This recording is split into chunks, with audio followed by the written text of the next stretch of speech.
Hello guys, good evening.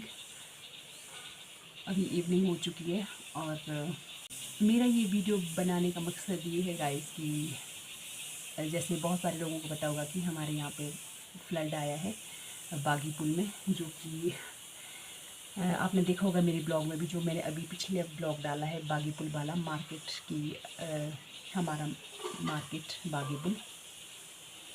तो अभी कुछ दिन पहले ही मैं वहाँ पे गई थी, सामान कुछ काम था मेरा वो उसके लिए। तो तब मैंने ब्लॉग शूट किया था और पिछले कल ही मैंने उसकी एडिटिंग की और रात को अपलोडिंग पे लगा दिया था वो। तो वो अपलोड नहीं हो पाया था बिकॉज़ मेरे पास नेट कम था। तो वो आधा तो हो चुका था, बस कुछ MB ही था जो, फिर जैसे मैंने सुबह नेट ऑन किया तो तब वो हो गया था और अपलोड भी हो गया था। देखा होगा आप लोगों ने। तो जिसने नहीं देखा है वो प्लीज़ जाके देख लीजिए वो ब्लॉग। और जैसे ही मैं सुबह उठी ना गाइस, तो इतनी बुरी न्यूज़, इतनी बैड न्यूज़ मिली कि हमारे यहाँ फ्लड आ गया है। तो जो श्रीखंड के लिए रास्ता जाता है वो जाऊँ होके जाता है, आपको पता ही होगा। जैसे हम बागी पुल से ऊपर आते हैं तो वहाँ पे एक वहाँ से कैंची है, तो एक रोड जाता है जाऊँ की ओर, चाइल पंचायत, और एक आता है हमारे बागसरान पंचायत की ओर। तो जो बादल फटा है वो उस साइड फटा है चाइल में। हमारे यहाँ पे कोई नुकसान नहीं हुआ है बागेस्तान में, वो वहाँ पे हुआ है जो। तो जो बादल है ना वो भीम द्वार में फटा है, जो कि श्रीखंड जाते समय आता है रास्ते में एक स्थान, एक जगह का नाम है। पर हम पहाड़ी में तो भीम द्वार कहते हैं, पर हिंदी में शायद भीम द्वार इस तरह से प्रोनाउंस करते हैं। तो वहाँ पे बादल फटा है पिछली कल रात को 12 बजे। तो बस उसी के कारण ही जो, तो वहाँ से जो पानी है ना वो आता था कुरपन खड्ड में। ठीक है, जो मैंने आपको ब्लॉग में बताया, देखा होगा आपने, मैंने आपको बिल्कुल बताया कि ये खड्ड है जो बहती है यहाँ से। इस खड्ड का नाम कुरपन खड्ड है, बागी पुल से होके जो गुजरती है वो खड्ड। तो उसकी वजह से क्या है, जैसे कि वहाँ पे बादल फटा, वहाँ भी नुकसान हुआ है, और जितना भी रास्ते में उस खड्ड के साथ जितने भी स्थान आते हैं सभी में बहुत नुकसान हुआ है। तो वहाँ से होके फिर जैसे बागी पुल पहुँचा ना, तो बागी पुल में बहुत ज़्यादा नुकसान हुआ है। वहाँ पे काफ़ी शॉप्स थी, घर थे लोगों के, वो चले गए हैं पानी में। और कुछ लोगों का, लोग भी बता रहे कि लापता है बहुत सारे, तो वो भी उसमें चले गए। और उसके आगे आगे ठीक केदस में भी बहुत नुकसान हुआ है। और हाँ, बागी पुल में जो पुल है, आप ब्लॉग में देखा, मैंने आपको बताया है, एक पुराना पुल है और एक नया बन रहा था। तो वो दोनों के दोनों पुल ही पानी अपने साथ ले गया, बहा के ले गया। तो वहाँ पे अब कुछ भी नहीं बचा है गाइस, कुछ भी नहीं, बिल्कुल ख़त्म हुआ है वहाँ का। वहाँ पे अब हम जा भी नहीं सकते। जैसे वो हमें जो पुल था वो अटैच कर रहा था, वहाँ से हम जाते थे निर्मल के लिए, रामपुर के लिए, उस पुल होके।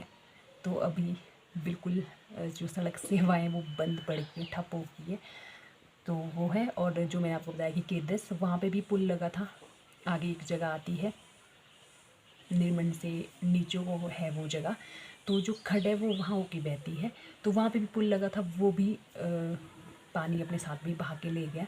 और उसके आगे कोयल, ठीक है, कोयल बायल सुना होगा आपने, वहाँ पे भी एक बता रहे कि वहाँ पे भी पुल था, उसे भी, वो भी नहीं बच पाया, वो भी पानी अपने साथ बहा के ले गया है। तो बहुत ही ज़्यादा नुकसान हुआ है पिछले कल की बारिश में। और सिर्फ हमारे यहाँ नहीं, कुल्लू में भी, तो कुल्लू मनाली में भी, कसोल जगह, कसोल पार्वती वैली उस साइड भी बहुत ज़्यादा नुकसान हुआ है। वहाँ पे ये बता रहे कि डैम जो वहाँ पे था वो फट गया है, और जिसके कारण जो है सब कुछ वहाँ पे भी बहुत ज़्यादा तबाही हो गई है। तो काफ़ी जगह है ऐसी जहाँ जो पिछले कल की बारिश है जिस बेनुकसान बहुत जगह हुआ पिछले कल की बारिश से, बहुत जगह पे। तो गाइस, मुझे बिल्कुल भी अंदाज़ा नहीं था, किसको ये अंदाज़ा होता है कि ऐसा भी होगा। तो मैंने ये जैसे ये ब्लॉग डाला था ना, जब मुझे सुबह पता चला कि बादल फट गए और बागी पुल में इतना सब कुछ और कितना नुकसान हो गया, तो मैं पहले तो ये सोच रही थी कि उसे डिलीट कर दूँ उस वीडियो को, बट फिर मैंने सोचा कि चलो ठीक है, डाल ही देती हूँ, क्योंकि फिर मैं आपको क्लियरली बता पाऊँगी आगे कि कौन कौन सी जगह है जो अब नहीं रही है। मैं यहाँ पे वीडियोस भी चला दूँगी साइड में, अगर मेरे से हो पाया तो मैं चला दूँगी। आप उसमें देखना, मैं आपको बताऊँगी। वहाँ पे जो बस स्टैंड का एरिया है वो पूरा की पूरा, जो मैंने आपको बताया है कि यहाँ पे बस स्टैंड हुआ करता था, मतलब था तो था, बट जैसे पुल बन रहा था तो वो पूरा ख़राब हो चुका था। बस स्टैंड वो अच्छी कंडीशन में नहीं था, तो वो बस स्टैंड पूरा चला गया। वहाँ के जो कुछ मकान शॉप्स वहाँ पे थी पीछे, वो सारी चली गई, और वो 2 पुल, वो सारे सब कुछ पानी अपने साथ बहा के ले गया, कुछ भी नहीं बचा वहाँ पे। तो बस कुछ आगे का जो मार्केट है वो सेफ़ है, बाकी तो जो खड़के नज़दीक वाला जो भी थी शॉप्स थी या फिर कुछ और घर थे, वो तो कुछ भी नहीं बच पाया, वो सब कुछ ख़त्म। तो क्या कर सकते हैं गाइस, ये तो कुदरत का ही खेल है सारा। तो ये तो इसलिए तो हमारे बस में है नहीं। बाकी भगवान से ही दुआ है कि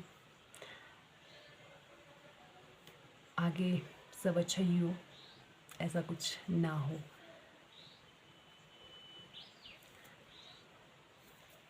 सो